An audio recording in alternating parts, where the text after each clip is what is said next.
I want to take a moment to introduce our speaker for this afternoon, Rebecca Bell. She is the curator of textiles at Old Sturbridge Village and is world-renowned for her expertise in this field. So thank you very much for showing up. And the crowd goes wild. Could not find Elle Guernsey. We knew she was from Vermont, and we had a few life dates. So the diary and account book has dates of the 1830s, but really the meat of it is the 1841 to about 1845, 1846. And she's just scouring, and we're all getting involved in poring over this volume and trying to figure out who Elle Guernsey is, all prepping for this program that she's trying to develop. So, as one does when you're poring over 19th century documents, you start to question, am I really seeing an L? Is this something different? Are we missing something? Are we misreading the handwriting? So on one side you can see one of the pages, and there's where some of the problems come in. She is written very densely and in pencil, so it's a little bit faint and a little bit hard to see. On the other side, you can see what somebody, as they were doing the card catalog, decided was an L.H. Guernsey and put it in the card catalog as such. And Jean and I, my coworker and I, were looking at this thinking, okay, well here's a name, Louisa, and here's the L, and here's Lorinda, and here's another L. This L.H. Guernsey, that L does not look like an L. So we started thinking what else could it be, and I said, I think it looks like a Z. Could her name be Z.H. Guernsey? So Jean did a little bit of digging, and sure enough, Z.H. is Zerua Higley Guernsey. She married Dwight Caswell in Castleton, Vermont. So we now have a name to put to this diary and this account book. And what's really special about this account book is that it's full of references to Zerua doing sewing for various members of the community, dressmaking, shroud making, bonnet making, a variety of different sewing skills that she's clearly using to earn a little bit of extra money. Yes, Lee? Shroud making. Yes. What is a shroud? So for those who have passed on, making a shroud to go with the coffin as you're laying out the body. So a lot of times, since some of these passings are unexpected, a lot of these things have to be made fairly quickly. So that's something that she mentions a little bit in her diary.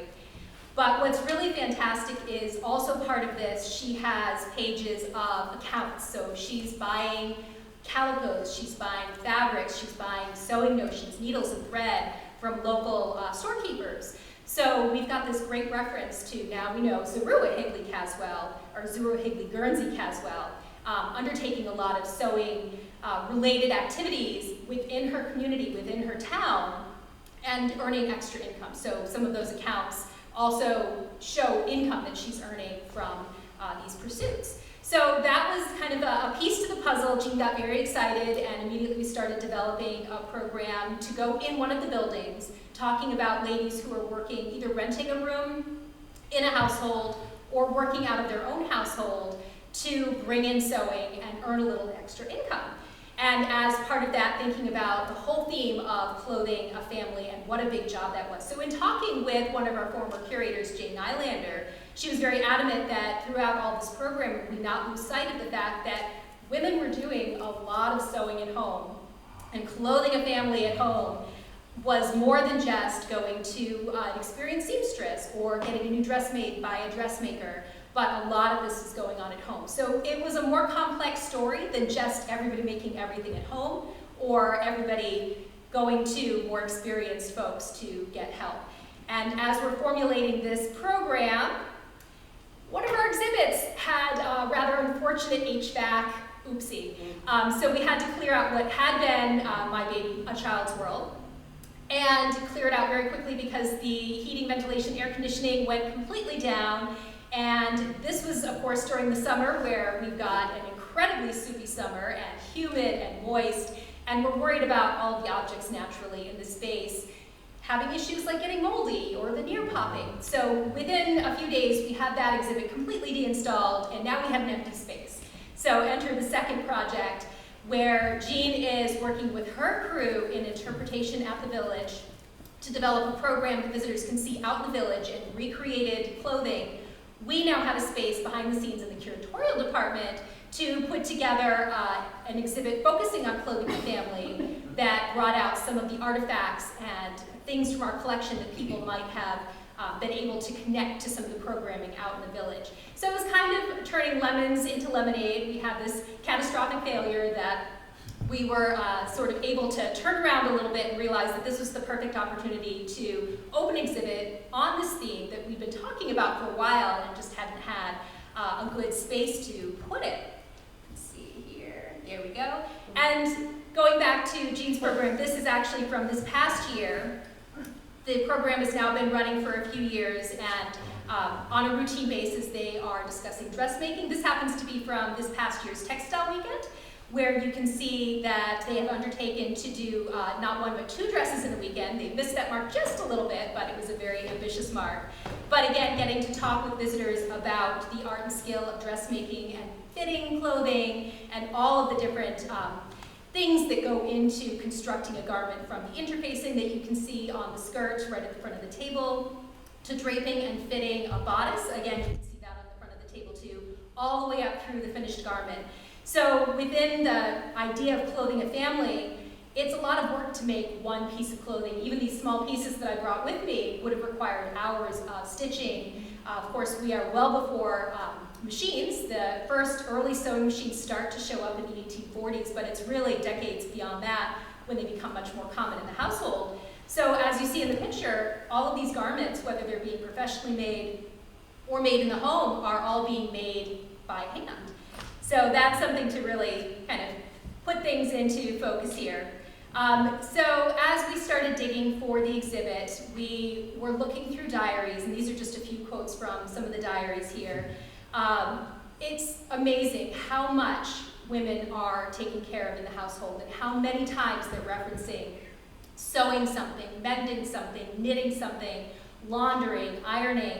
And my favorite is that top quote there. And because I did not memorize it, so I've got my cheat sheet here, but that's a quote from Lucy Larkin, who wrote A New England Girlhood in 1889.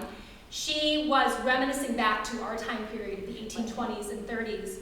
And she's growing up in Lowell, so she is very much in a textile-oriented area. And little Lucy, she must have been about my daughter's age in the front row there. And I can only imagine her voice, Lucy, saying this in my daughter's voice. I somehow or somewhere got the idea while I was a small child that the chief end of woman was to make clothing for mankind. This thought came over me with a sudden dread one Sabbath morning when I was a toddling thing, led along by my sister, behind my father and mother. As they walked arm in arm before me, I lifted my eyes from my father's heels to his head and mused, how tall he is, and how long his coat looks, and how many thousand stitches there must be in his coat and pantaloons. And I suppose I've got to grow up and have a husband and put all those little stitches into his coat and pantaloons. Oh, I never could do it. A shiver of utter discouragement went through me. With that task before me, it hardly seemed as if life was worth living. So there's little Lucy, 5, 6 years old, thinking, I'm going to give up right now. This is too big a task for me. I can't make all the clothes for my father, let alone a whole family. But luckily for Lucy, that is not the case. Women are definitely doing a lot of the work in the home. There are avenues where they can seek help, though, as we're finding more and more about people like Sarua who are offering their services. But also considering that your average family has multiple people in it. And you're training your little girls, or even sometimes your little boys, to help with the sewing. So 3 or 4 years old, have those children start picking up a needle and learning how to do basic sewing stitches. As simple as sewing up the center seam on bed sheets or hemming dish towels. And as they get better, you have them do more and more complex tasks until by the time they're 12 or 13 or 14, they might be perfectly capable of constructing simple garments, maybe even their own dresses on their own. So little Lucy, it's okay, but it is amazing how kind of that idea has pervaded our thoughts too. And I know when I first started the village, that was my idea, that everything that came out of one family had to have been made by that family. And the reality is a lot more complex than that. But just looking at some of those quotes, it's sometimes made a pair of stays, cut out 2 shirts. One thing you don't see in any of these diaries is how long it took. So working in costume when I first started the village, that was one of the biggest questions that everybody asked, is how long did it take? And in reality, we can only tell you how long it took us because they're not thinking about it in terms of how long it took. It's done when it's done. I'm going to keep working on it until it's done. It might take me a few hours here, a few hours there. I might go visiting at the same time, so I'm taking a project with me and working, but also enjoying myself. So it's kind of a complicated thing to think about how long it took. But one thing's for sure, it definitely was a fairly time-consuming thing because it shows up not necessarily on a daily basis in diaries, but it shows up very often within the weekly scope of what women are doing in the household, in addition to things like cooking, cleaning, taking care of the kids, making sure that they're not getting into the fire, running out to the road, and managing the household. So it really is a lot of work there. Pardon me while I look for the little button there, which is, there it is. So when we think of clothing a family, what do we think of? We obviously think of the outer garments first, so things like the dresses, the tailcoats, the vests, but it goes beyond that. When you think about the average family size in our time period in the 1830s being about 5 to 6 children, so conceptualizing a family size of roughly 7 or 8 to 10 people. On average, there are certainly some with many more and some with many less. So you're not just making the garments for yourself, you're making garments for the rest of the family as well, and that could be infants all the way up to grown adults. They're also taking into account the undergarments that you need. So in our time period, things like your petticoats, which is pictured there right below the lady's dress. For ladies, you are also wearing a shift, which is basically like a linen or cotton undershirt, a long undershirt. Gentlemen are wearing shirts as their first layer next to their skin. So it's not just the garment that everybody is seeing, it's all of the layers underneath that are being constructed as well. And then you take into account seasonal changes. We're in New England, so it gets cold in the winter and it's hot in the summer. So having the breadth of your wardrobe reflecting not only what you're going to wear at this time, but what you're going to wear in the opposite season or the shoulder seasons. My goodness, it goes on. And then outer clothing on top of that, so capes, cloaks, greatcoats, and things of that nature. And then accessories. So I have pictured here one of my favorite things, the milkweed tippet. And after the end of the presentation, I brought the companion piece, which is a lovely milkweed cape in slightly less nice condition than that one. But it's kind of an interesting garment constructed out of milkweed. It looks like silk. It's beautiful, but very time-consuming and tedious to construct. So you can imagine not only the garments, but all of the accessories, the capes, the collars, the cravats for the gentlemen that are being produced in the family. But as I already alluded to, whoops, wrong button, sorry about that. Oh, yeah. You know what, we're gonna do it this way. There we go. We're gonna do it the old-fashioned way with the buttons. So it's not just sewing, but it's the full clothing life cycle, because as you think about all the time you spent making these garments, the last thing you want to do is throw them away the second they get a hole in them. So again, with the women and their diaries, a lot of the mentions are sewing and constructing, but an equal number are talking about maintenance. Mending, they're talking about ironing and laundry as part of the clothing life cycle. So making sure that once you make something, you are taking care of it. Advice books in the period are very popular, such as Lydia Maria Child's American Frugal Housewife and Catherine Beecher's Domestic Economy Treatise. They're talking about all of the different ways that you can maintain your clothing, from the proper way to iron, the proper way to launder, whether or not you should use soap or bluing, or how you should take care of your clothes, down to the type of material that they're recommending you get too. So my favorite is Mrs. Child, oh no, actually it's the Workman's Guide, pardon me, 1838, saying, make sure that you buy moderately priced fabric. You don't need to buy the most expensive stuff. That's not worth the extra expense, but also don't buy the cheap stuff, because that's just going to wear out and fall apart on you. So make sure that you're buying that right level of fabric. And as you can see by some of the pictures here too, part of it is mending. And I think that's having a little bit of a resurgence today. Folks who are patching their clothes, albeit on purpose and kind of to show, but a lot of the advice books in the period are saying there's no harm in going out in public with patched clothing, provided that it is neatly done. So we've got a little gown on one side there with a big prominent patch. on the elbow, and then my favorite, the trousers go to a skeleton suit, which I've actually brought with me today, and big patches on the knees where you'd expect a little boy to be falling down and tearing his trousers, a patch on the seat of his pants, but very neatly done. So you can imagine that somebody lovingly mended that garment and continued to have the little boy, in this case we know it was worn by Tristan Little of Hampstead, New Hampshire, continue to wear that until he outgrew it. Also pictured are some of my favorites. We have a washing machine in our collection that finally we have a place to put out a washing machine. It's not something that you can find a home for in just any old exhibit. But it's interesting to note too that some of these things are a little bit newfangled. This washing machine dates to the early 19th century, but does it really do a better job than the old-fashioned way of doing it with a big wash tub and a scrub board? It's got a handle on it that you would agitate back and forth, and you can see in the bottom picture there, it's got appendages that come down that would agitate your laundry, but it's bulky, and it's not that easy to use compared to a scrub board and washboard. So you have to imagine people like today are making choices, sometimes based on economics, sometimes based on their family. How many clothes do they want to have? How many clothes do they want to make and maintain? Do they want a washing machine? Can they make do with a scrub board and a big tub? Do they want to have a special ironing settle that is only for ironing? When it's not in use, as Catherine Beecher recommends, it gets tipped up and tucked away so that the surface that you're using for ironing doesn't get dirty. Or do you want to just make do with your kitchen table, put down a blanket and a sheet on top, and call that your ironing board? So like today, people are constantly making these choices about what clothes they want, how to make them, how to get them, how to maintain them.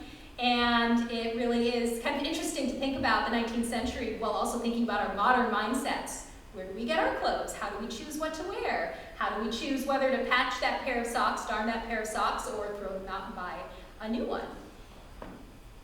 So also thinking about clothing and the different styles, we went to the research library again and wanted to show that it's not just one uniform style, and there are resources out there. So kind of keeping it within the home, ways that people could kind of get inspired or find new styles, because styles are changing quicker than we'd expect them to in the early 19th century, and sometimes it's as simple as letters back and forth from folks in the rural areas to their acquaintances, friends, or family in more urban areas like Boston, like New York, like Worcester, talking about some of these styles coming back.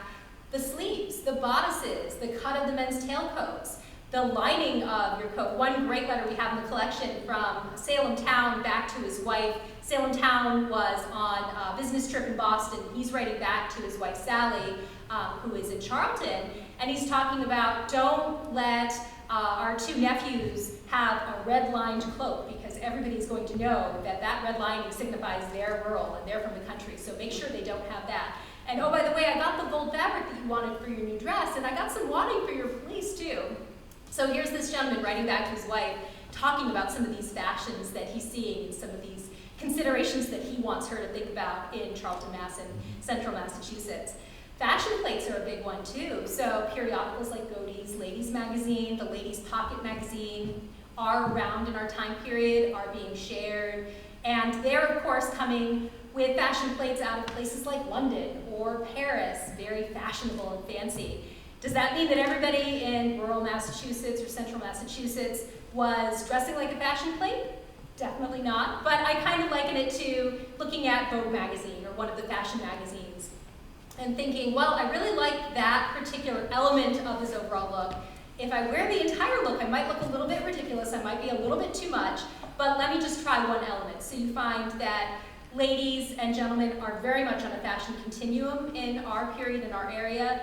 Some of them, especially the younger set, may be adopting more fashion-forward choices. Maybe some of the more conservative traditional folks choosing to just update a bodice or update a sleeve style or update something in their garb, making a nod to the fact that fashion is changing, but still also very cognizant of what they find comfortable and what they are familiar with. So fashion plates. Also a lot of advice books, as we talked about. The Workwoman's Guide is one of my favorites. It was published in 1838 in London by a lady, an anonymous lady. It is chock full of patterns for any number of things, from shifts and stays gentlemen's shirts, stockings.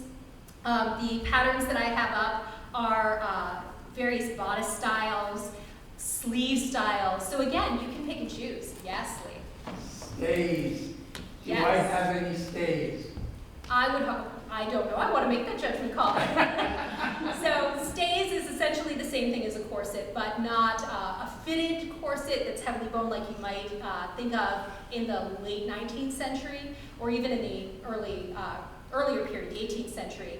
In our period, they are form-fitting and foundation garments, but they're generally fairly comfortable to wear. So think about it in terms of a corset that's not squishing you in too much. But again, one of those foundational layers that's giving you that fashionable shape that you're looking for in the period. And the Workman's Guide does have patterns for those. They are also kind of bridging that, should I make it at home or should I seek outside help? So there are people advertising in newspapers, stay makers or corset makers who can fit you for that particular garment. It's one of those garments where you really want it to fit you well or else it really won't be comfortable. So you find advice books saying what you should do, and the Workman's Guide is where I found this quote. What you should do is you should go to a professional stay maker.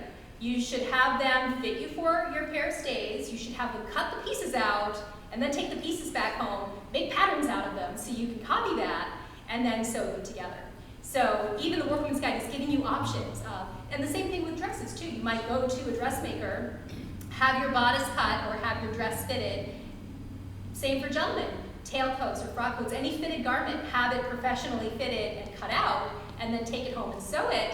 But then you have access to essentially a pattern, so you can kind of multiply that. So a lot of different levels, and it really becomes a much more complex story, again, like I said, than everybody just sitting at home sewing everything. Now you've got some resources, you've got some advice books, you've got fashion plates for inspiration, and you've got professionals who can help you. Even if they're not making the full garment for you, they can help you at least get the right fit. And as you can see by the ladies on the screen, the fashion of our time period is a fairly fitted bodice, relatively speaking, and the same for a lot of the gentlemen's clothes too, especially the tailcoats and frock coats have a fairly fitted cut to them, so it's really important to get that looking nice and right. And as I alluded to, these are just a few different examples of folks in the period who are making money by offering some of those services. The top one is from a tailor, William Cate rather, who's working out of New Hampshire. And he has pages and pages of clients that are coming back to him repeatedly over years and getting things like pantaloons cut, fitted, sometimes sewn entirely, frock coats, tailcoats. And it's really interesting looking through how many people are coming to him just to get things cut. And then there are also folks who are getting things fully made by William Cate there. You'll recognize Zorua down in the bottom again. That's one of her pages full of supplies that she's buying from one of the local stores. There's a burgeoning ready-made clothing industry that's coming. A lot of times it's coming out of urban areas. So this is an advertisement from Worcester, Massachusetts, but you find a lot in Boston and Hartford as well. And it's not so much the ladies in the households that are taking advantage. Imagine this as a lot of gentlemen who maybe are not living at home, who don't have these skills, don't necessarily have the money to go out and purchase something made for them specifically, but there's this burgeoning ready-made clothing industry. And then if you think about accessories, things like bandanas, gloves, shawls, and things that have been available for quite some time as part of this. And of course, this will grow towards the later 19th century, and you start to get department stores where you can go in and buy things off the shelf, as it were, which is how, of course, most of us, myself included, buy our clothes. And then the bonnet in the center is a bonnet in our collection, one of the only ones that has a label, a milliner's label in it. So this was made by Mrs. P. Hinckley, who was active in Hartford, Massachusetts, and like William Cate, she too was active for a good couple of decades in Hartford. Hartford, Massachusetts. Hartford, Connecticut, sorry. Hartford, Connecticut, okay. Did I say Hartford, Massachusetts? No, Hartford, Connecticut. So Mrs. P. Hinckley, even though we don't have much information about her, we do have evidence that she was working and doing quite lovely bonnets. This one happens to be a silk on buckram, which is a stiffened fabric that's giving it its shape. And a lot of times these bonnets are being created with designs and decorative elements on them that are basted or pinned on. So you can imagine people changing the decorations with the seasons or with the fashion trends. So a lot of these items would be meant to be used for a while, but changed up a little bit. And the same with the garments. You might be able to alter a few details on your dress that will kind of keep you current, as it were. Whoops, I did it again. Sorry about that. So just a few shots from the exhibit. One thing that we really had a lot of fun with was making mounts. We had a lady out who kind of gave us some pointers on how to up our mount game. And it's really amazing when you see the garment finished on a mount, you don't know what's underneath. A lot of tulle, a lot of pantyhose go into making mounts. So most of them are on an ethifoam core. And then you kind of build out from there because, of course, the antique clothes you don't want to stress out as you're mounting them. You want to make something as custom as you can. But this is kind of a good way to do it on a bit of a budget. So you're able to take a solid core and essentially fit that mannequin to the garment and get it looking the way it should. So over the course of a few weeks, we and our fellow there and intern had a grand old time making mounts for the exhibit. And there it is in its first iteration. Again, this exhibit's going to be up for a few different years, probably coming down in 2025. So we are going to be changing things periodically because, of course, we don't want to have the antique clothing up for any set length of time. We don't want to damage it. We don't want to stress it. Obviously, we don't want it to fade or deteriorate. So we have planned ways to get more of our collection out. I should mention, too, our collection, our textile collection is about 6,000 to 7,000 objects. Our collection as a whole is about 40,000 objects. So one of the hardest parts about working on any exhibit, in particular this one, was picking and choosing your favorites that would go out. So I think what made me feel better is knowing that some would go out now, and then we take them back home and give them a little vacation, and some more would go. So we would get to show off more of the collection through the course of the exhibit. So with the programming out in the village and the exhibit, we turned our attention to the third sort of programmatic iteration of this theme, which was the book, which came out again last year. So at the end of one of our presentations, we had coming soon, and now we can say it came, yay! So this was a way, again, for us to reach a broader audience and tell a little bit more about the story. One thing that really allowed us to do this, though, was being able to, behind the scenes, kind of up our game a little bit. So photography was a big one. We got a grant back in 2021 to purchase new photography equipment, beautiful paper. We had a spot for it. And that meant that now we in-house could do a lot of this high-resolution, high-quality photography that could go into the book. So I think without that grant, we would not have been able to make this book a reality, which is wonderful for us because, one, it's a lot of fun to do this photography, and the more we get photographed, the more we can put online and get out for the public, the more we can share. So we have been diligently really changing the photography a little bit. You can see the old slide that was probably taken back in the 60s or 70s on a hanger, perfectly serviceable, but now with the equipment in our hands and the ability to make these custom mounts, we can now really showcase the garment. So you can see a big difference between the garment hanging on a hanger and now fleshed out. You can see its shape. You can see how somebody would have worn it in the period. You can see some of the details, particularly of the collar, the cut of the back and the shoulders, how the tails drape, the cuffs. And it really allowed us to showcase the garments a lot more fully and a lot better than we had been able to before. As part of this, out of the Historical Clothing Office, you have another department involved in this big collaboration we were doing.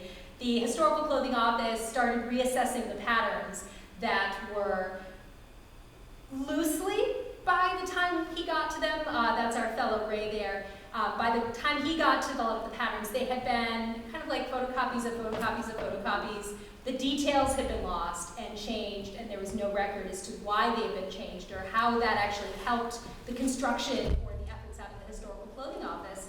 So he went back to all of the patterns and the originals and figured out where the original and the pattern went astray, and then started to make some reproductions based on the originals again and redraw the patterns and figure out, is it better to stick to the originals? What are we losing with all of these copies of copies of copies in the patterns? And was finding that in a lot of cases, going back to the original, a lot of the details were really important. The way things were constructed made a lot more sense in the original than it did in the pattern. So out of the Historical Clothing Office, they are refreshing and reassessing as well. So as you come to the village, you're going to see a lot of tweaks. And it might not be obvious to everybody, but the sort of decorative elements that people are wearing, the cut of the bodices, the cut of some of the men's clothing, are all being tweaked and changed to reflect a lot of the work that's come out of the exhibit and the work in the Historical Clothing Office and the dressmaking program out in the village. So we're hoping to be able to work on more books using this one as our basis.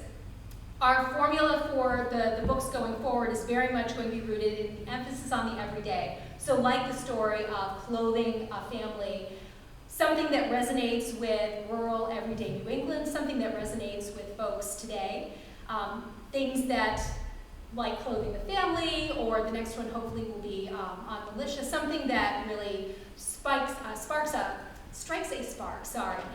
for folks, both readers and visitors to the village. Heavily based in OSB collections. So we are really trying to stick as closely as we can to our own fabulous collections. As I mentioned, we've got a wonderful textile collection. We've got a wonderful militia collection. And we're really hoping to bring some focus back to that. And then the third part of that was immersion through craft. So way back at the beginning of the village's history, A.B. Wells and his family, who started the village, and really the bulk of the collection, about 50% of the collection, goes back to A.B. Wells and his collection. One of the things they really wanted to emphasize was the craft of it. So not only the objects and the antiques, but also how they were made and the story behind them. So as part of each book, including the textile book that we just came out with, we're hoping to have some kind of hands-on element. So for our book, it was a series of patterns. So you can make your own pair of stays now, because in the book we've got a pattern for that. So suspenders for gentlemen. We've got a little skeleton suit, like the one I had on screen not too long ago. So again, ways that people can connect to the collection, in this case by hands-on, making and trying some of these things themselves. So one of the things that we really wanted to do with the book and the whole story is root it with a real family. So this is the Enoch Tuttle family. This is a watercolor that we have in our collection from 1836. It was painted by Joseph Davis. And this is a family from Stafford, New Hampshire. He's a farmer, and his family is fairly middling, as we would say, but they are wearing their nicest clothing. And what I love about this is it really gives you that 1830s aesthetic that's so important. All of the colors and the patterns competing, and to modern taste, they tend to be a little loud, a little garish maybe, but I think being rooted in the village now for more years than I would like to admit, it grows on you, and all of a sudden you say, yeah, that works, that looks great, that grain painting on the furniture and the carpet, and all of the different colors going on in patterns. What I also love too is just, it's very sweet. It's a home scene. They're in their personal space, they're wearing their nicest clothes, but they're still in a domestic space. And of course, the two little boys on the bottom, Darius and James, who are 3 and 1 respectively, are very sweetly offering their parents. Little James is offering his mother a little bit of flowers, and Darius is offering his father an apple. So it's just a very sweet domestic scene. But being able to use this image throughout the book let us root the story of clothing a family with an actual family, which was a lot of fun to do. As we pulled out different elements throughout the book, the men's chapter really focused on what Enoch was wearing, for the ladies' chapter focused on what Hannah was wearing, and then for the children, little Darius and James. And as I have some clothing up here, they are all gowns, but not all girls' gowns. So 2 out of the 3 were probably worn by little girls. The third one was worn by a little boy, and we know that because somebody in the family very kindly put Edward Perry, Lewiston, Maine, on the inside of the waistband. So which one was the boys? That one right there. Yeah. And it can be hard to tell because there's no distinction between boys' clothes and girls' clothes in terms of color and pattern. That's an 18th century print that was probably reused. The gown definitely dates rather to the early 1840s. Edwin was born in 1843, and this was probably worn by him when he was around 2 or so, I guess, so 1845-ish, but the fabric is much earlier than that. So again, that kind of speaks to our Yankee ingenuity that we are constantly looking for ways to reuse things. I have a drawing. It's actually based upon a photo of my grandfather in 1893 or so, 95, somewhere, when he was just, a small toddler, maybe a couple of years old, and he's wearing a dress, and he hated the picture so much that the frame got reused elsewhere, and the picture was hid behind the piano. Oh my goodness, oh my goodness. And when you think about it, it's not that long ago that little boys and little girls were both wearing dresses. I think early 20th century, you still see pictures of little boys wearing dresses with big, beautiful sausage curls. So it's kind of funny that that got hidden away, though, but the frame got reused because we're good New Englanders after all. We reuse things, we don't waste things. Well, I made a new outer frame for it. Oh, good. Based upon, the little line that said, white with gold.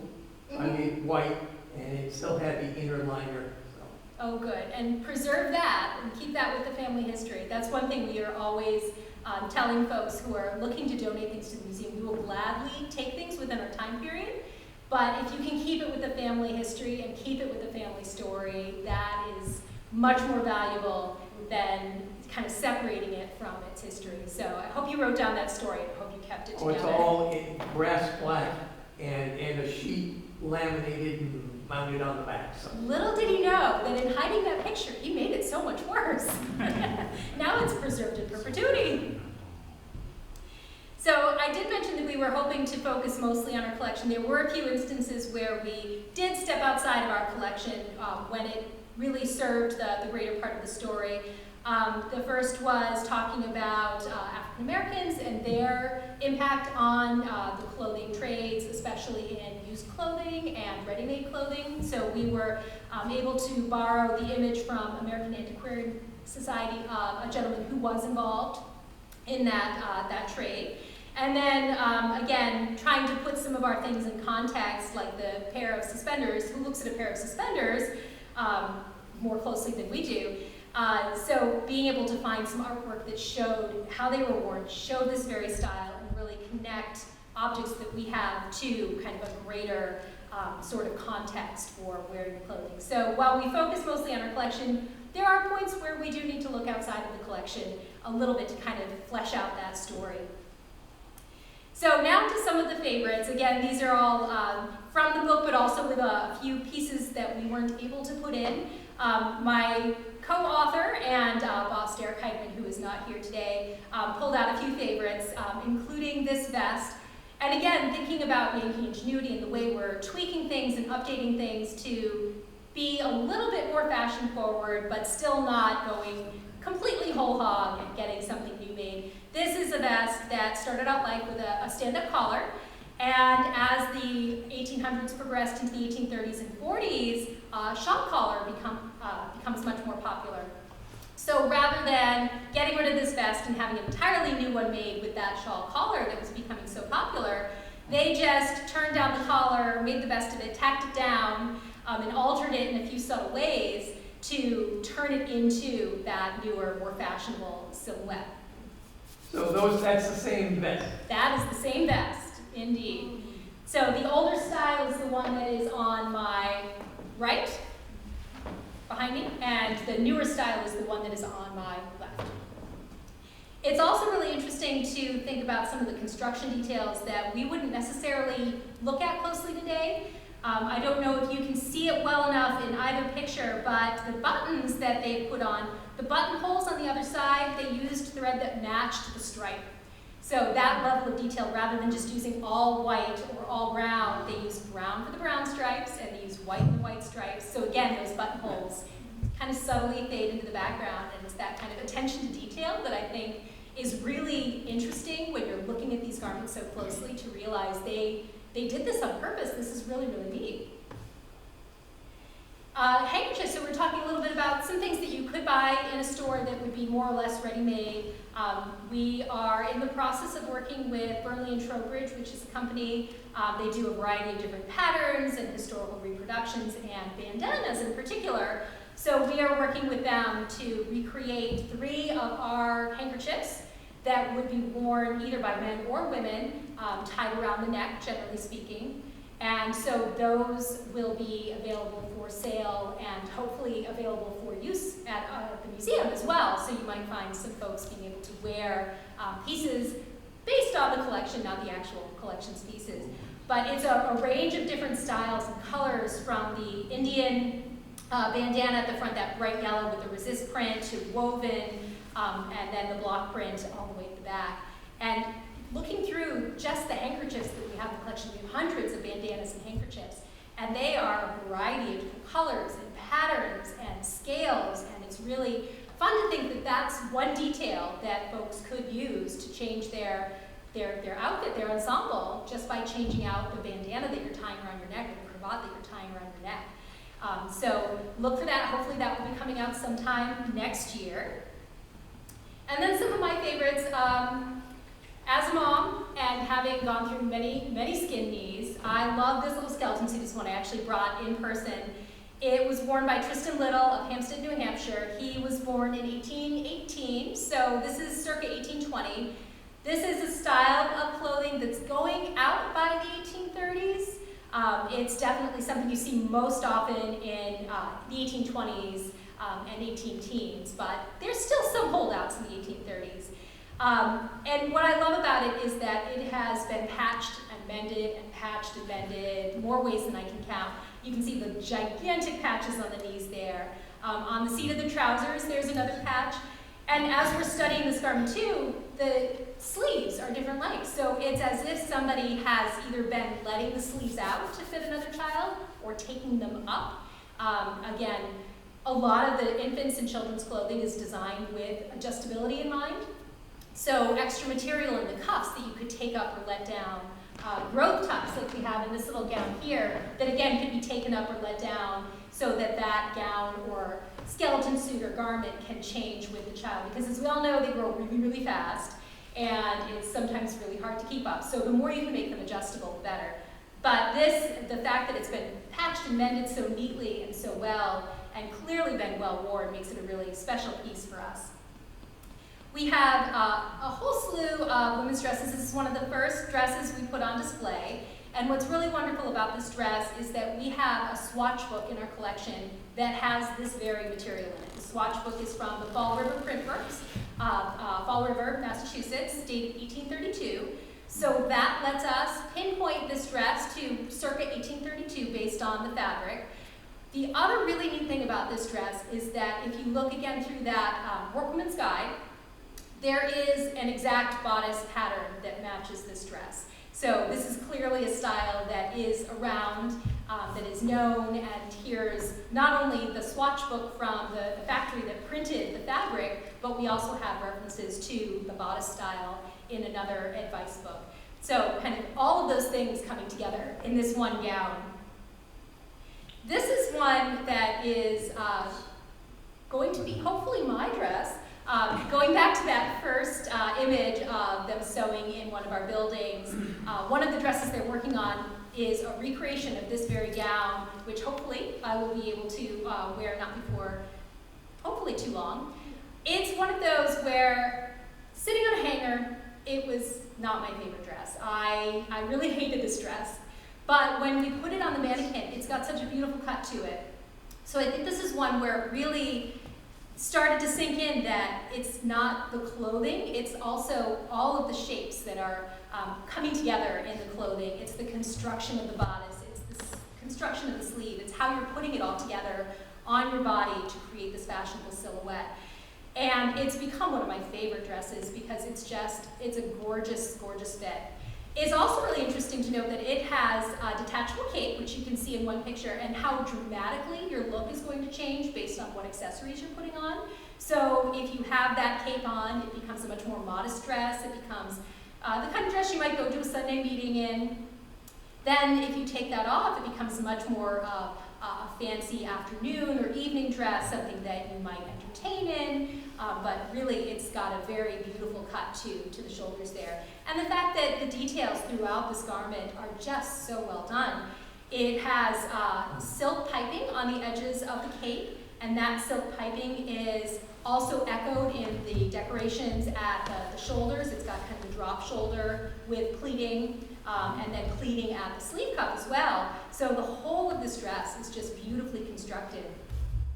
One of the things that we really enjoyed being able to do in the book in particular that you can't do when they're on exhibit are, to a certain extent you can see it when it's being constructed in one of the buildings, is the details on the inside.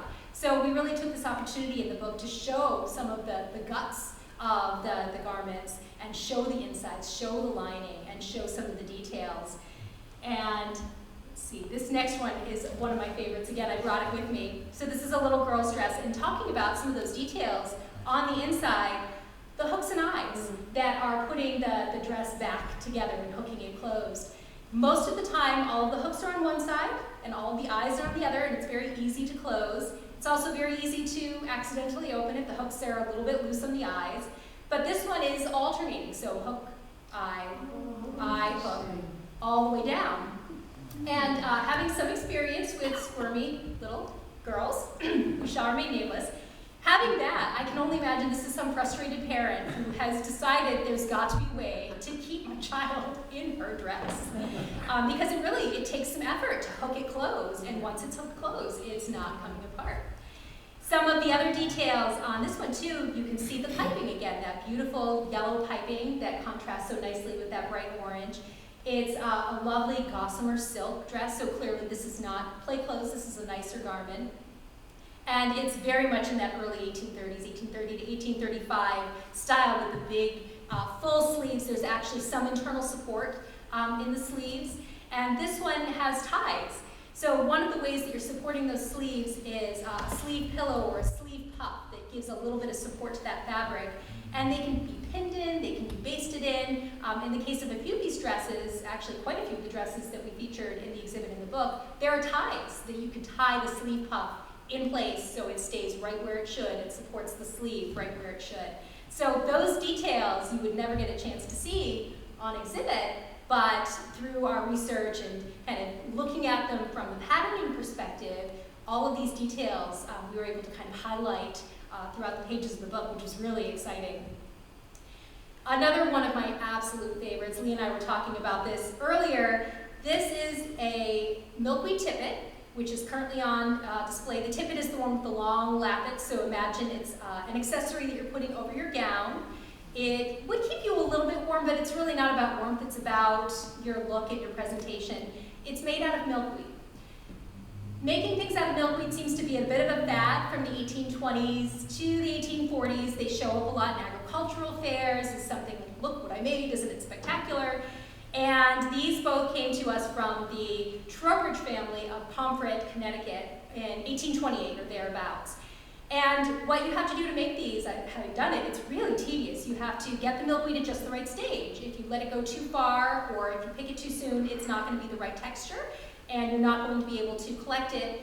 Gather it into little tiny bundles, tie thread around each little bundle, and then meticulously take those bundles and, like shingling a roof, sew them on backing fabric so that they overlap. You're hiding all of that thread, keeping the bundles together with your shingles, and creating this fantastic garment. And this family made not one, but two of them, and I brought the cape, which is not on display currently, but hopefully will be shortly. You can really see the tippet is in beautiful condition. The cape, a little bit less so, but what's really fantastic about that is we can see how it's constructed, so you can really see how the milkweed bundles were tied together and how they were shingled together. It is gorgeous. It is something that I can only conceptualize creating a finished garment out of this, but how proud somebody must have been to show this off and say, this is something I made. It looks like silk, it feels like fur, they are just gorgeous. And then this little sweetheart. So this friend is this little guy right here, just for scale. So this is, according to the story, a little coat and vest, and By vest, they loosely meant vest. It's basically just a little vest front that you pin, so it's not a full vest at all. This was made for William Henry Scarry. It was made by a relative, I believe it was an uncle who was a tailor. So that was one question. When we pulled this out of the box, we thought, oh my goodness, one, this has to be the first child. This is a lot of work, and it's not something that you are going to necessarily feel like carrying through for the 6th or 7th kiddo down the line. But also wondering, who made this? Was one of the family members a tailor?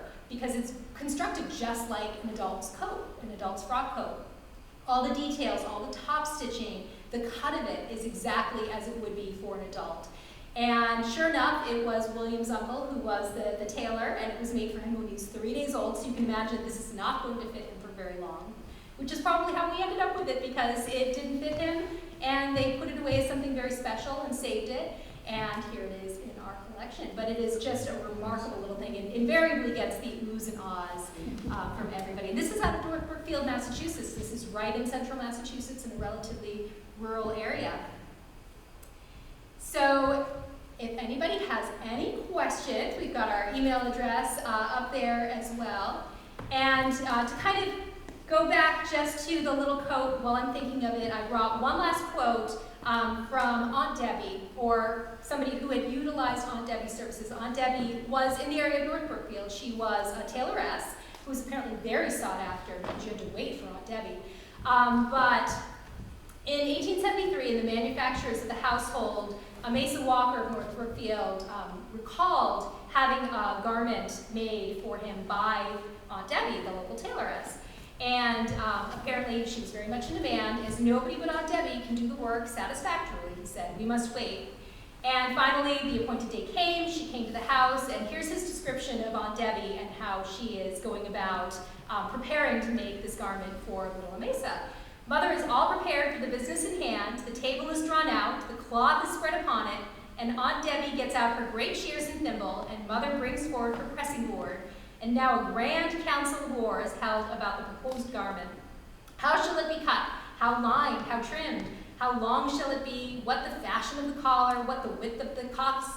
All are important matters. Aunt Debbie is not certain upon some points, and they are discussed very bravely. The preliminaries at length settled, the work begins.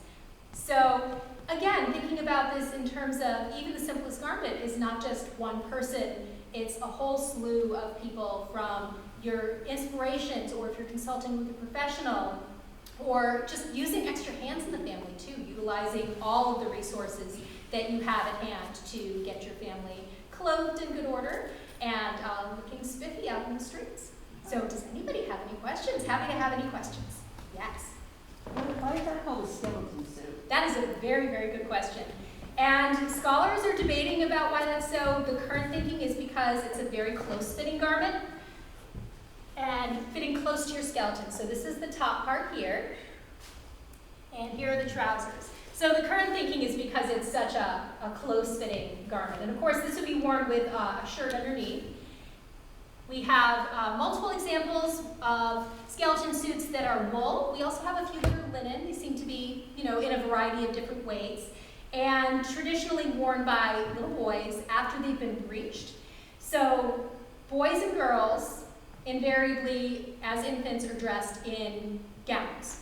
As young infants, dressed in a long gown, and then as they get into older infancy and toddlerhood, you find that the gowns are getting a little bit shorter, kind of like our friend Edward there.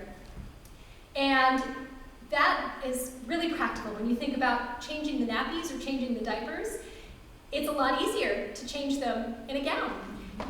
Not so much with all those buttons. I mean, the top is attached with lots and lots of buttons here. So you find little boys are getting breeched between the ages of 3 to 5 years old-ish, depending on the child, and it also depends on the time period too. So sometimes later on or earlier, the boys are being kept in dresses longer or shorter. But in this period, about 3 to 5 is when they're transitioning to trousers after they've been potty trained and can manage their own buttons, so you don't have to worry about them running into situations in the little skeleton suit there. But I have to say, wearing the gowns is really practical. And as you look at children's clothing too, there are a lot of markers that will kind of denote that it's a child's garment even after it's been, even after he's been transitioned. So a lot of times we go back to, if I can find it, the little boys, oh, there they are. So they're wearing trousers. Underneath their full-skirted gowns, they're wearing trousers. So they're in that process of transitioning. And then as the boys get a little bit older, they might have a wider collar or a different type of neck accessory. Things that are still denoting them as children, even as they're approaching adult clothing. And for girls, it's the same. You might find they're wearing pantalettes under their dress, little leglets. Their skirts are generally going to be shorter. They might be wearing a dress but not having a collar. You might find a more adult style wearing one of those capes or collars. So as they're going and growing and approaching adulthood and adult fashions, those childhood markers are kind of lessening and decreasing. But it's kind of interesting looking at the pictures and portraits in our collection and wondering, little boy, little girl, sometimes it's impossible to tell unless you know who it is, because that little dress could have easily been for a little girl. It could have been for multiple people in the family too, and that's the other practical thing when you think about boys and girls both wearing gowns. That garment could have been passed on to the next sibling in line. Doesn't matter if it was a boy or a girl, it just gets passed on. So, long answer about the skeleton suit. I'm amazed. I am amazed at, these ladies, they must have, every time they sat down, they must have been with their needle and thread and they're beautiful. Yeah, I think that's one thing that we are so used to sitting down, okay, not we, me, so used to sitting down in front of the TV and just vegging or picking up the phone. This was what they did. If you had a spare minute, you picked up something. The advice books will say, have your mending and your sewing tools at the ready, because when you have a spare minute, you can pick up something and be useful. When you go visiting friends or have company over, take out your sewing. It might be fancier sewing, maybe you're working on your milkweed collar or working on some embroidery, but you're still doing something with your hands. And I think a lot of us have lost that a little bit. I know I'm very, very guilty of that, of not having that sort of urge to go pick up something and mend something or keep on making that shirt that you need to finish. And the workmanship is really amazing in a lot of these too. I mean, the milkweed collars alone are just spectacular. It's really interesting to me to look at some of the things that are the most meticulously sewn are your underclothes, which makes a lot of sense because if you think about how often they're getting laundered, they're generally getting laundered and changed much more frequently than you might launder some of your dresses. But also, they're the ones that are taking the brunt of all of the strain too, so you want to make sure that they're holding up best. So your shifts, your stays, your petticoats, the gentlemen's shirts, tiny, tiny stitches and really, really solidly constructed.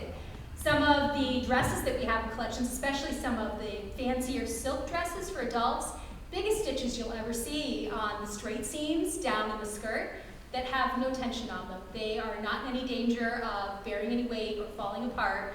It's quick and easy, just big, big stitches. And then again, talking about the bonnets, but also to a certain extent, some of the garments that have applied decorations to the bodice or hem, big basting stitches, so it can be taken off and changed out really easily too. So it shocked me when I was looking at some of the silk dresses, which you would expect to have the most detailed and meticulous sewing, and some of those hems and some of those straight seams were very, I don't want to use the word crude, but big, big stitches. It was surprising. Mm-hmm. Yes? Does underwear survive? I mean, did men and women wear, briefs or similar devices? Yes and no. So, not to be indelicate, but your underwear for a gentleman is your shirt. By and large, we do have a few pairs of drawers, but by and large, the gentleman is a shirt. Long, so it gets kind of tucked in, and your trousers go on, and your vest, and everything goes on the top of it. So again, why you want to be washing that frequently, that's touching your skin. For the ladies, again, there are some split drawers that we do have in the collection, very different from our modern conception of what underwear should be. And the layers closest to your skin are generally going to be that big shirt, the shift for the ladies, and your petticoats. So again, that's all catching all of the body dirt, shall we say, and then your garments that you're wearing on top of that are staying much cleaner. So your underwear, your shirt, your shift, and occasionally a pair of drawers. Okay. And is that an apron that she's wearing? This is Hannah Tuttle? Yes, yes, that is indeed an apron. So talking about and thinking about accessories, and we don't have to go back too far to when aprons were kind of an entertaining accessory back in the 1950s, 1960s. As a hostess, you're putting on a decorative apron. This is in that same vein, like a sewing apron, so not something that you are wearing for heavy work like kitchen work. You might have a much sturdier apron to keep your clothing clean for that type of work. But this is something, again, changing out of your work clothes in the morning to nicer clothes in the afternoon. If you're expecting company, you might put on an embroidered collar like she has, a beautiful embroidered apron like she has, which is as much an accessory as it is an apron. So we have a lot in the collection, some very beautiful white ones, some embroidered ones, some silk ones. So clearly aprons that are designed for appearance and for a kind of polished look, but not necessarily for heavy work. But yep, she is indeed wearing that. And in her hair you can see a lovely little bow and kind of mimicked on her double collar, double cape there as well.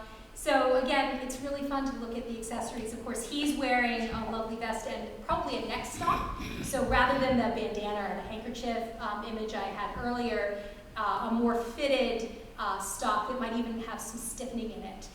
That's a more formal. So clearly they're dressed for a nice occasion. This is probably something that they've staged for this portrait, wearing their nicer clothes or nicest clothes in a lot of cases. And you see that in a lot of portraits, that they're dressed very nicely. In this photo, what is extending from the hat that's on the table? That is a good question, and if you look, it might be a little blurry on the screen, that is a riding whip. So little Darius is holding a whip in his hands, and so it's the end is behind the going all the way up. And that's, in portraiture, sometimes they denoted the gender of the child based on what they were holding. There are no hard and fast rules, because every time you think, oh, that's a child holding a riding whip or riding crop, that's a little boy, you find a little girl who's painted with a riding whip or a crop. That must be a little girl. She's got a necklace on and she's holding a bunch of flowers, and we find out, no, that's a little boy. There's one in particular, a little boy with sewing tools in his portrait. So you can use those to kind of guess the genders, but sometimes it's not a hard or fast rule. By their age, they're dressed enough like little boys that you can tell that they're little boys based on their trousers and their split gowns there. But it can be really hard to tell with some of the little ones if they're a boy or a girl. Thank you very much. You are welcome.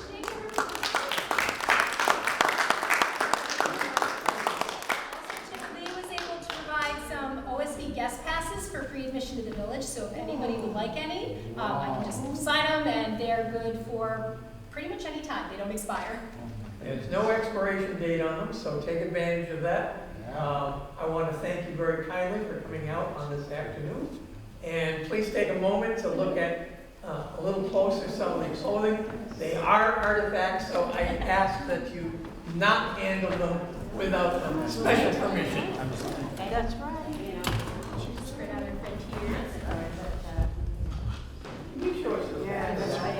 Back of the skeleton suit? Yes. Yes. So the back of the top, again, all the buttons. And I have a confession to make, the bane of my sewing existence, buttonholes. I hate buttonholes. And this has got a ton of buttonholes. I will do almost anything else. And then this is the back with the nice big patch on the seat of the trousers.